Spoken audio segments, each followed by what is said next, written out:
రేవంత్ కి క్రేజ్ ఉందన్నారు ఆది శ్రీనివాస్. రేవంత్ ప్రసంగాలకు మంచి స్పందన వచ్చిందని, రేవంత్ ప్రచారం చేసిన చోటల్లా కాంగ్రెస్ గెలిచిందని, సోనియా, రాహుల్, ప్రియాంక తరువాత కాంగ్రెస్ లో అంతటి ప్రజాదరణ కలిగిన నేతగా రేవంతే ఉన్నారని అన్నారు.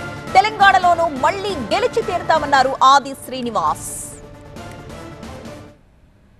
కేరళలో కాంగ్రెస్ పార్టీ ఆధ్వర్యంలో అద్భుతమైన విజయం సాధించింది యూడిఎఫ్.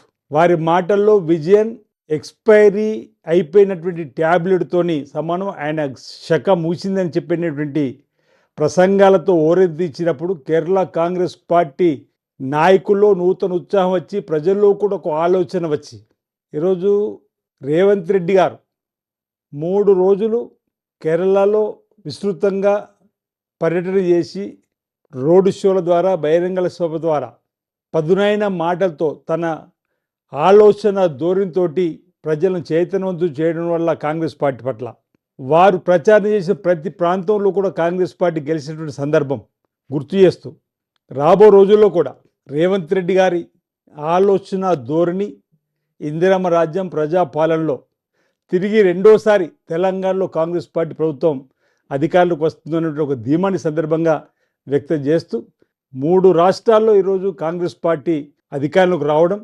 తద్వారా దక్షిణాది నుంచే విజయ దుందుబి వచ్చేటువంటి లోక్సభ ఎన్నికల్లో రాహుల్ గాంధీ గారు ప్రధానమంత్రి అయ్యే విధంగా